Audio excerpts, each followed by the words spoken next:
Good morning, good morning, good morning! Welcome sa atong programa, ang Hatuo sang IPPO.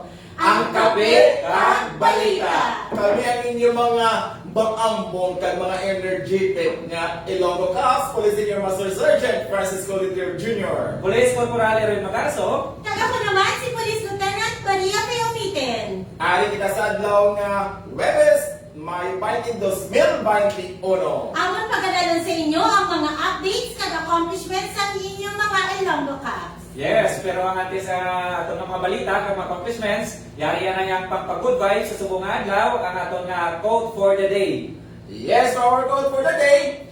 Dream big, work hard, stay focused, and surround yourself with good people. Yes, meaning, kung gani nga tao, feeling mo nag-cause na sang stress sa imo, you avoid that person and be with positive people. Kasi ang unang always sa ginambalaton gani, wala malain kung ikaw nag-smile kag nag-greet. In any private or government offices na smile and greet lang, wala ginaya madula sa ato. Because smile is very contagious, no? Kaya isa pa gani, kung ang mga tao na kaupod nimo will drain your energy, let go of them. They should not be with you. Kaya kinala natin yung productive every day, kinala natin yung overhaul nga maging meaningful ang aton nga adlaw. Kag siyempre man mo sa atong mga pumuluyo nga kung magkaraman mo kung gusto nyo magrupo-grupo man lang, piliyon yung grupo nyo nga makapuling sa inyo kag para sa Barkada, Oh. ina ka mo, no? Dapat piliun nyo man ang mga tao nga dapat nyo ugdan. Ang mga good influencer, mga ano wala, hindi sila mga Toxic? toxic. Because may isa ka hulubaton nga, tell me who your friends are, and I will tell you who you are. Ang isa ka ikaduha pa itong hulubaton na related dira, ang muna ang, because ang birds of the same feather are Flocks together. birds. Black together. Yes, so dapat kita sa mga dagko na balita sa inyo sa mga adlaw, kaya mula sa tanan kapasalamat din kami sa mga provincial director, Police Colonel Belbert Guerrero, very busy gid, mag-continue ang support. Yung family ng PIDMU, family dyan sa Abra Oh, PPO. tayo, Police Lieutenant Jake, kasama mo dyan. And of course, hindi mo pa ulihidra, ato nga PIDMU family. There is sa Iloilo Police Provincial Office under the leadership of Police Lieutenant Colonel Remy Alabare, ang mga mabaskog nato na ang mga investigador sa Alam Puran, of course ang ako ng classmate to be, Steve Facto, si Ma'am Lala, si Ma'am Trio, and si Sir Sanchez, and Sir Barbo. Tabutamo dila sa Yes, mga si Police investigador. Lieutenant Batalyones. Yes, talaga sa ako na idol dila. At thank you so much kayo sa pag-sponsor sa ako na kapidere. At of course, hindi ko man makalipatan ang naghahatag agapon sa gift ang aton nga PSPU. Manginay ko na natin sa dire. Ang PSPU nga headquarters will be here inside Camp Francisco Sumagaysay Senior. Ang inauguration will be on May 25. No? Thank you so much for this last trade. And of course, dire may makita dire nga ipapa-promote nato dire ang produkto sa aton mga beneficiaries sa Babae Bangon, yes. And we'd like also to greet happy birthday to our friend Attorney Gary Potato Consi. Happy birthday to you. Kaya of course, ang akong nga tita, dara si Mama Vilma, dara sa Banate, Iloilo, naka-celebrate mo siya birthday mo. Mama Vilma, you have more years to celebrate. Kag syempre ang aton din ang mga avid fan kid, si Tatay Joe Tutanes ang Kagbang Uton. Hindi man sa kumpletong aton adlaw, kundi natin hindi mag si Tatay Joe. And of Ay, course, morning. no, pati mga Cholos Boys, ang mga Yes. Cholos Boys mo, nga na kumpleto na. Yes. Kung abot niya si Chris Tutanes. Welcome home, Chris Tutanes. Yes, kaya syempre dra si Ayan Kumpanya dra sa aton nga Pitok family. Of course, behind this production, ang ating mga matahok ng mga staff, of course, una dira ang hairpin queen, Unica Iha, si MJ, si Police Staff Sergeant Geraldine Magbanwa, si Wow Jan, si Ma'am Karen Lizano, and to the rest of the gang, of course, si Patrol Woman Maria Lori Iboso Lumawa. Good morning. Kaya syempre, i-shout out pa din natin si Ma'am Jenny Ong, sang Pabia, at si Police Lieutenant Noel Pareño, sir, from Pangasinan. Yes. Siyempre si Sir Santa Ana, Romeo Santa Ana, sir, from our Napolcom office. Si Sir Bitcom Perez, Langsin, ano ba yun, Jonathan, Neil Diogloses, kag ang Miyagaw MPS natin. Wow. Happy watching guys, please always don't forget to share our live. Kaya nga naman, ihatag na namin sa inyo ang atong mga accomplishment kag ang mga insidente nga nakailitapot diri sa Iloilo Police Provincial Office. But before sa ating mga accomplishments siguro, we have also to tell our viewers na kasakop isang Iloilo Police Provincial Office, especially damo sa mga events diri sa probinsya sa Iloilo. Isa diri ang mga blessings ang second IBMFC headquarters. Wow. Ay kaduwa may atang Babae Bangon Project, livelihood project, Sa sa Sandra pa. San Rafael, Iloilo. But the way sa ating mga pumuluyo, I think we have to update them regarding sa kung ano pala ang Babae Bangon Project. So ini siya ang inisyatibo, actually best practice sa Iloilo Police Provincial Office to address ang nagasaka nga numero sa violence against women and their children. No, na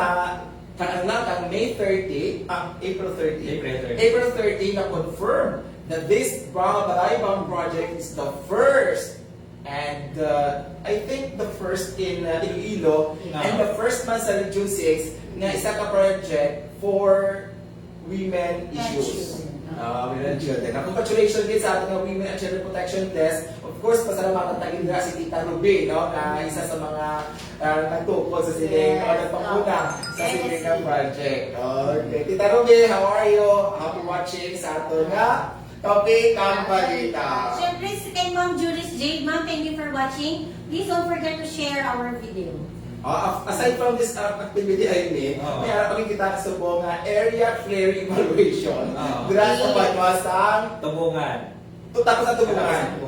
We have in Yag-Aw, Leon, and tomorrow Leon, is- Subong, Leon, San and Leon. tomorrow San Joaquin. No? Ano ba ang area clearing evaluation sa Father Erwin? Ang area clearing evaluation ay yung mga kabanwanan o mga kabaranggayan na naka-undergone sa CSP, no, sa Community Support Program na gina-spearhead sa Philippine Army at Philippine National Police at local government unit nila. Once na makapasar sila sa area clearing evaluation o kung ACE nga nga stage, dira na no, paghatag sa government ang ilang mga tanan mga projects pasudlo na kay before mga projects kinahanglan i-clear out ang isa ka barangay para mangitayo yun ang pagbubuo sa project no sa government kag dira pili na kasulod ang mga other mga NGOs man para maghatag sa mga proyekto sa nagakalilain ng mga sektor sa education, sa communication nila, transportation, Sa social projects. sa tanan-tanan nga projects kung para maging matalunsay ang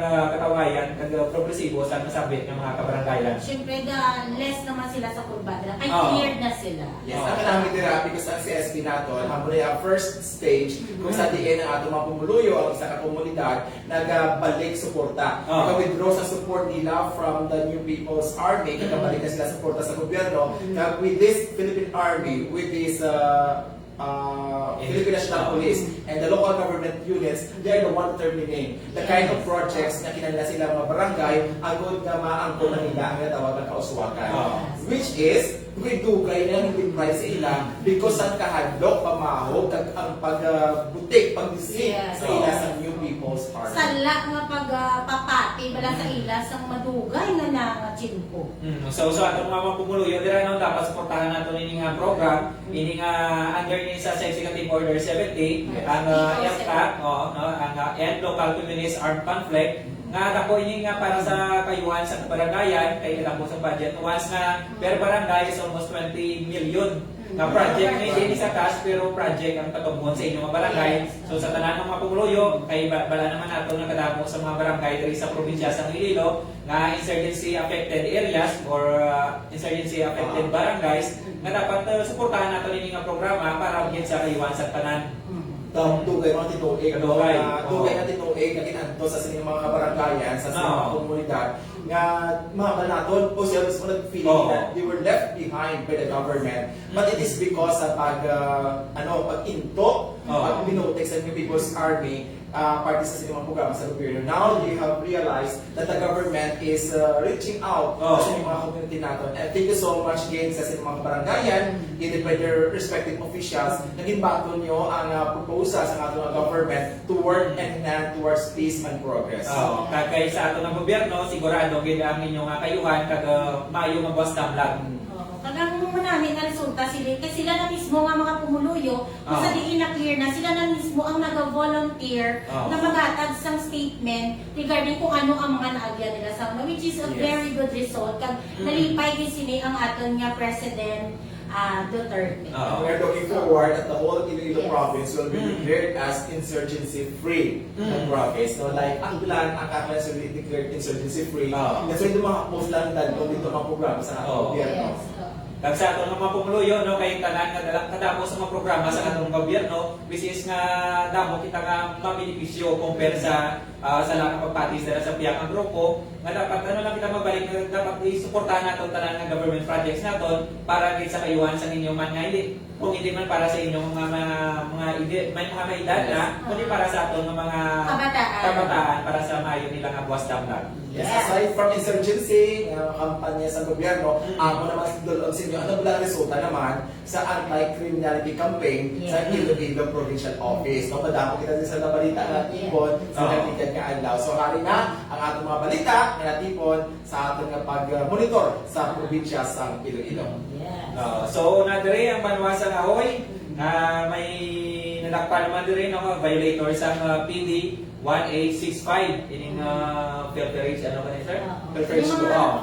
Diyan pala sa mga patingit-tingit na. So sa ato ng mga mga negosyante dira, kung may ara kung mga kumpletuhon nyo lang kung mga negosyo naman lang kamo, tanan nga requirements, permits, mga clearances dira kumpletuhon nyo na para hindi nyo ma-violate ining kasi claim man lang ning na tinutuyang man sa ato ng gobyerno nga para kay safety kay siyempre kabaligya ka mo dira ka gasolina once nga matabo dira sa inyo man kundi pero isyo man sa inyo man negosyo. Hey, why sa proper na regulation, wala sa proper na safety standards na comply. So that's why nilalakumpin siya. It's not because we don't want you nga magpangabuhi. But rather, we are always encouraging you na kung magpangabuhi ka, ka mo, mangita ka mo panangitanaan, make it sure na it is in compliance or it is within the bounds of the law. Para naman sa mga motorista natin nila na nag-ano sila nga makatipid, pero katapon ni Karis, no, kaya ang iba, hindi kita sigurado ng mga tingit-tingit nga or mga litro-litro nga gasolina, dira nga butang ang iba, dira nga kinasibukan nila tubig. So,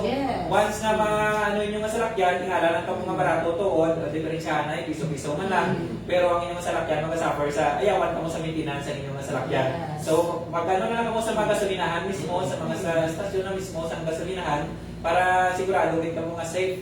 Yes. So, once again, congratulations sa aton Ahoy MPS sa ating pangunahan ni Lieutenant Nuka. Sir, congratulations. Kadamo sili ang ilangan na makuha. Sili, not only yesterday, in the previous days, in the previous months, doon na gusto sa northern part of Iloilo, damo biya sa nag-practice ng tingin-tingin kapag baligyan, which is in violation sa anti-pilferage law of the Philippines. Yes. Sa ikaduha na itong balita, nagikan naman sa Banwasang Gumangas, ining RA 9165 na naman. So, ako naman na, sa ato ng mga pumuluyo dira, no? Nga... Bypass na eh? Oo, bypass. Bypass, ano naman sa 9165. So, amo giniling ang kampanya, nato nung hindi nato matapos-tapos, tungkol man sa mga iba nato ng mga pumuluyo dira nga, hindi mauntat. So, dapat din na lang nato kung ano man ang mga programa dira, dapat ayuyo na, hindi na natin mabalikan ng mga bisyo nyo dira. Kasi siyempre, para man sa ano nato Dako, how much ang confiscate? grams man lang yun isa mga 3,000 plus ang ano niya. 3,000. Pero dako ka effect, no? Sa once na makagamit ka na, so bisyo na yun Yes. So, once again, congratulations kay Joy Operation ini siya sa Dumagas MPS kag sa aton nga IPPO PDEU. Congratulations kay President Colonel Ervinson Muyo sa pagpangulya sa mga anti-illegal drugs operation yesterday. Sa lugar na ito na balita, sa Banwa naman sa Concepcion, Iloilo, duwa na itong ang isa is isa sa Concepcion, ang isa ang 8550 illegal fishing. Illegal fishing ang iyang bangka is wala hindi registrado, not registered. So sa mga mangingisda na kung natin liwat, direct na pinalimay natin sa Banwa sa Concepcion, na kung mangisda ka mo kung ito, yun naman tanan kung may mga permit ang inyong kagregistrado, ang inyong mga motorbang, para maging matalong sa inyong pagpangisda, kaya iman kamay manapod ng violations, pero once na sige-sige yung binanimo, permisyo man tagas, buol man sa inyong mga part. Dako ba lang investment? Oo. Bukla sa bangka. Oo. Tapos, dakon ka lang Bangka. bangka lang. Oo. And then, hindi ba niya ako i-release kung hindi ka kabayot na kung hindi nga penalty. Oo. But of course, you will be forced to magpa-register. Oo. So why not nga, before ka mag-start sa inyong negosyo, sa inyong palabuyan, Kumpleto. make sure na kumpleto na ang mga papilis. Kaya mas na po ang nakasoli kumpara sa kung i-process nyo na, sa gamay man ang kabagay, at gawat na sa timpo, nga gamay man ang awat sa inyo, so dapat yun yung kumpleto nyo na before magpangisda kung mudara sa kalalawran sa Concepcion, Iloilo.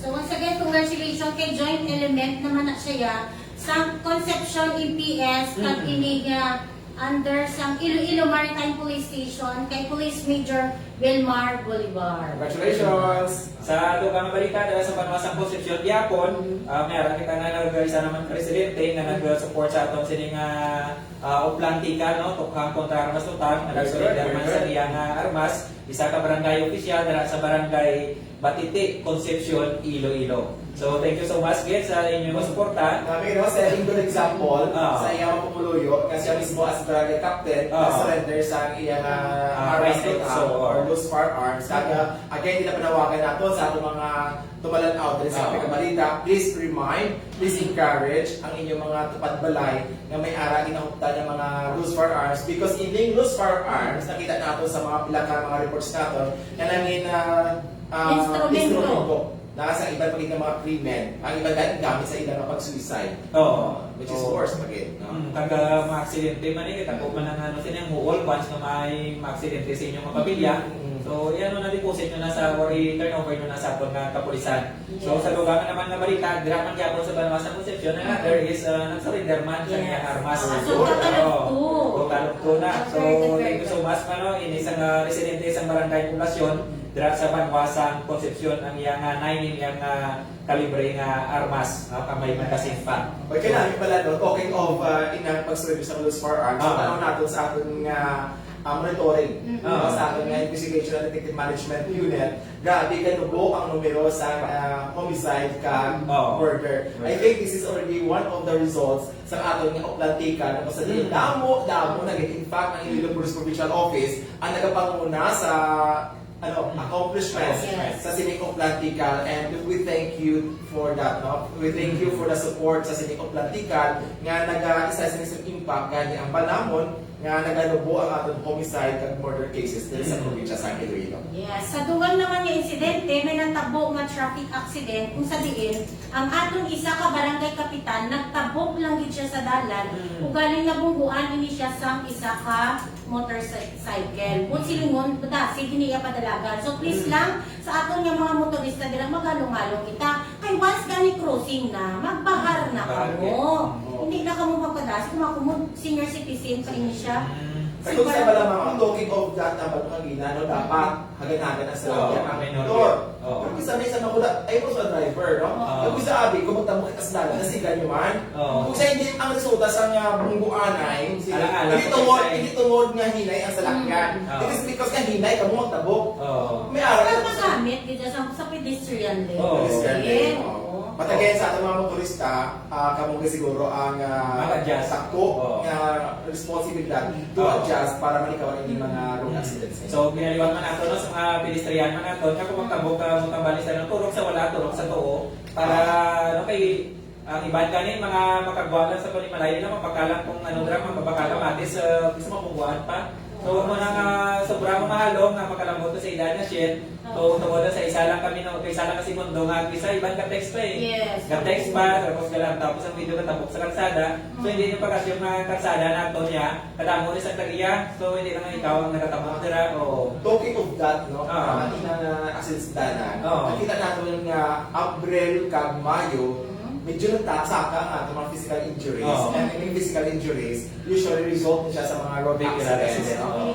Kaga, hindi siya nasaka probably because last year, April kag May, almost na lockdown ang Iloilo province.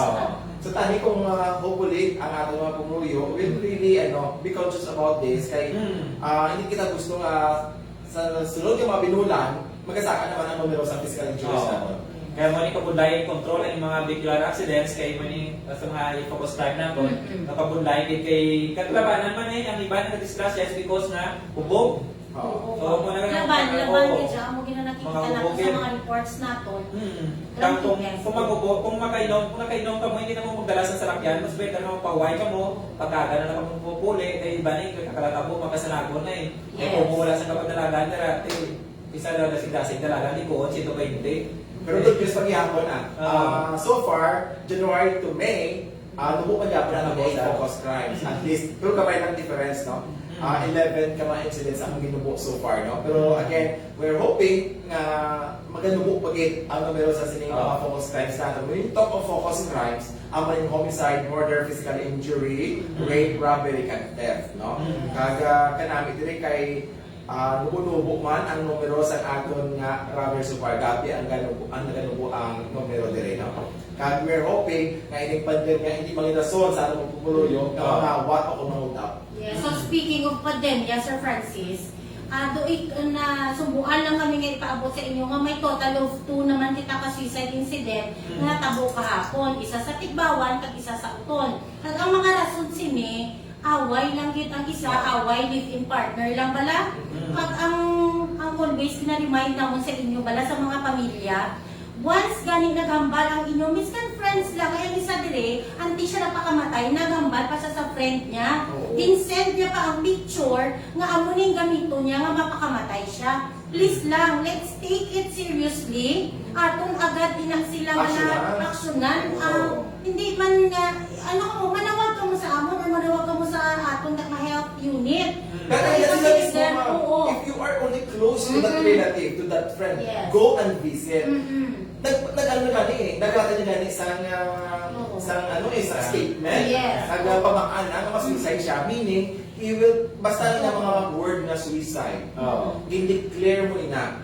Dapat gin-declare sa isang imong relative, sa imong kapalaga sa kabuhi, take seriously because imuo na gina. Because the moment hindi mo na i-take seriously, ma-feel niya na wala na siya sa suporta.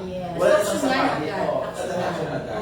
Kagaya isa sinikarason sa isa, kaduwa na ni siya actually nag-attempt. Ay, sa ikaduwa nga beses na, amo na to na tayo. So, kasad lang, kainitanan sila, laging bawian din sa ilang kabuhi. Lesson learned, ining mga kapamilya naton, nga may mga history niya sa attempt to commit suicide. I think there's a need nga dapat i-monitor mo sila. Dapat hindi lang buon nga thankful kita na nakasurvive sila sa first attempt, pero dapat continue ang ilang psychological na therapy or ilang monitoring, no? Ako gani, continue pang akon nga monitoring psychologically. Kamu wala? Pero I tell you, ako sorry na I keep myself busy sa mga bagay, nga ako nga maging productive ako. Yes, isa pa na. Pero I think all of us may need siya. May need git nga we visit our psychologists, we visit our pastors. Say, unika iya, ba't ako, pero siya nag-sita sa simbahan, at maayo advice sa mga pare. Pero ano, alawan sa mga pare. Meron namin ang mga pare, we go to have a consultation sa spiritual advice. Kay ako mismo until now, na mga spiritual director ako. Not only ang pare, we have also pastors. Whoever ang mambalin mo na may ascendancy that helps to spirituality ang iyong pagkagatuan. Actually, even ang mga elders sa community. Ikaw muna nung duman ko kang buhay pang ako tatay, damo-damo sa akong barangay ay nagkakanto, ako mga yung advice. Especially kung parte sa pamilya. Kaya kung sa bagay, tatay na mga una, with that kind of wisdom track record niya. Diba? Grabe nakabigay doon na naagyan. Bata siya, may ginagawa bata sa barangay naman kung paano na-survive. Hindi magtatapos. Well, syempre lang mga bata siya sa mga barangay. So, kapag siya paano i-handle ang conflicts sa kabataan, ang problema sa kung paano makitaan ko lang kanon. Kaya sabi sa ano ka alam, kaysa ka tao, kinangan niya po ng advice ang isip niya kapariyo. Yes. Ay naraki sa nga mayo, kita mag-advise pero kung kita na, kinangan pagin nato ng advice man sa Kaya naman namin ano sabi ka nato kay Yulika Ina. Kay siya pero may naya, open sa for discussion sa ato. Dapat nga ina mga issue regarding sa Balantiago. Dapat naman nagrakang away mag-asawa. Hindi sa tanan nga nag-report sa amon sa station dati ang sabat kaso. Ang iba gusto na nila magpabutya sa ila nga malaking buot bala na. So dapat siguro, tanan kita siguro, we will learn to offer our listening ears. Basta tandaan nyo lang, ari kami diri, inyong mga kapulisan, ang inyong mga Ilonggo Cops, willing to listen kung mag-facilitate kung ano man ang inyong problema. Kag sa ato mga pupuluyo, dira no nga isipon naton kabuhi naton isa lang kay di na sa maislan. Ang iban kani ginasto minilyon para na masupunan nila nga kabuhi. Why not nga aton kita healthy kita do naton ng kabuhi ginatag sa aton na isa na kabugay para sa Pag later you will realize ang problema mo gali, gabay lang na iya para sa problema sa iban. Sakto. Diba? Nagkataw-tawa kasi kung kaya meaning confirm sa mga thoughts mo mamo ang mga problema personal na siya daw aso nga naglalabay daw aso ano yung nagpasya Naglabay-labay ka daw aso aso pala. Okay.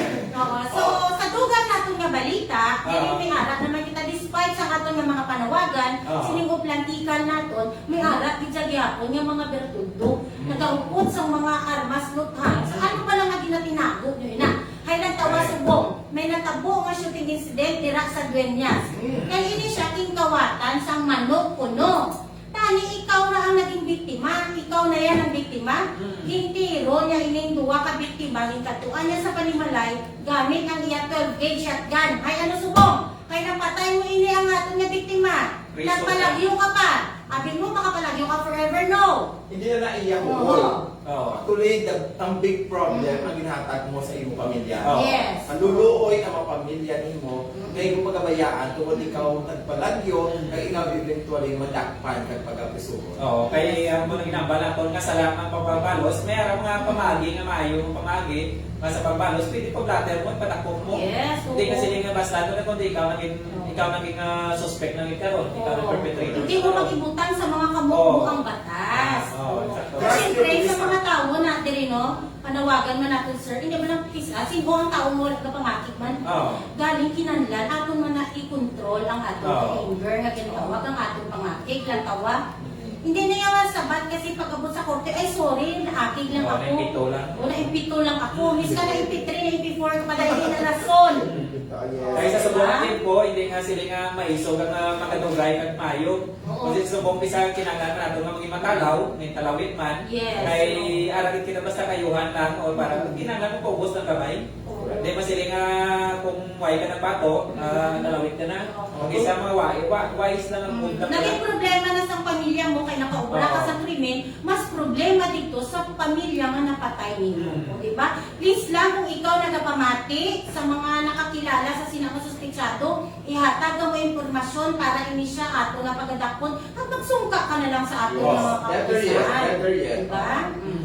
Kaya sa ato ng mga pumuyo tira, check na. Basta may mag-odera nga nagkambot sa inyong mga barangay, kag hindi siya ang suspitsado nga nalagiwarin sa Dueñas. Iloilo. Yes, okay. So, madami din salamat to mo.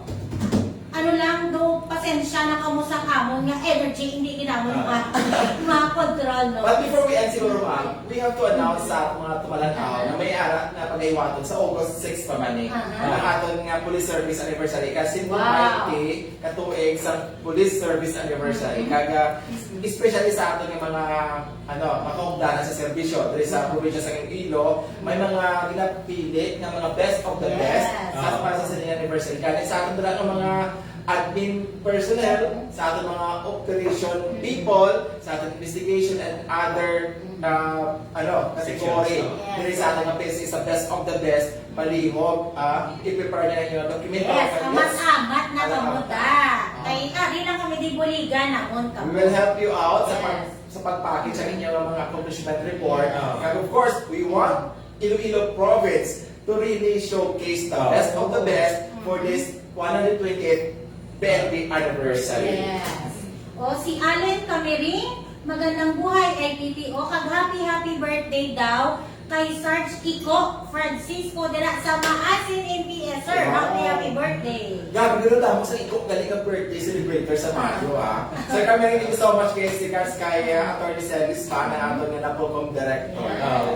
Kagwa happy listening man dira kay Monivi Marie Liamado kadra sa Banwasang Masin, pagsubok man kay Maribel Bustillo dira sa Banwasang San Joaquin Iloilo, pagsubok man kay Migawon dira sa Victoria City Negros Occidental. Ang tao ko man nag-break air. And once again, dyan sa kay Police Lieutenant Jake Joseph Pitas ng PIDMU Abra. Good morning sa inyo lahat dyan. Thank you sa Babae Bawang Project, of course sa PSPU, sa inyong ipadala nga mga pastries para sa Kapikan Balita. Inakalipagin namon ang inyong pagsuporta. And of course, ang Apple ng Coffee nga sponsor sa PAIDMU.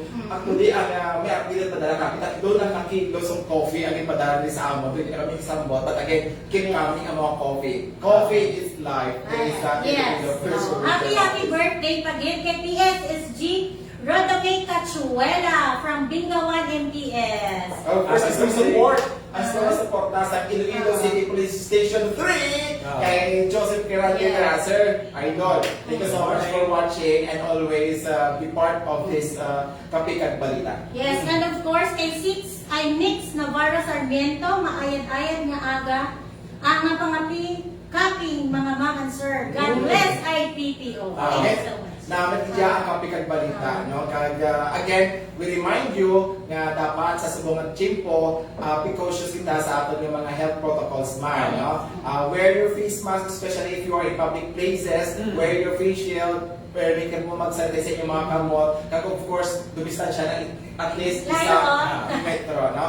In our case today, we ask you for a little bit of sa amin tawag na consideration. One is we observe the health standards diri sa aming venue. In fact, ang amon diri nga windows open para na ventilation and we are all tested negative of COVID-19. Praise be to God. Yes, listening nga nagalit dira sa first and second. IPMFC na to, nagsubok na dira sa Aklan, no? Sa Aklan ni Police Provincial Office mo, nag-monitor man sa Banong Piayon, nila dira. And then sa first and second mobile dira sa Aklan Provincial Mobile Force Company. So that's all. Finally, thank you so much sa among mga production staff. Of course, kay Ulka Iya, kay BJ, kay Staff Sergeant Geraldine Magbanwan, kay Haujan, kay Patrolman Maria Lordy Pipo sa Lubawan. Karon sa amon patayin nyo ang lula sa probinsya. Pwede kami na yung mga maampong na ilulukaos dali sa Kapikan Balita. Police inyo Master Sergeant Francisco Lidor Jr. Police Corporal Erwin Magarso. Kag si Police Lieutenant Maria Peong Itens. Until tomorrow, diri lang sa Hakbuo sa IBPO ang Kapikan Balita.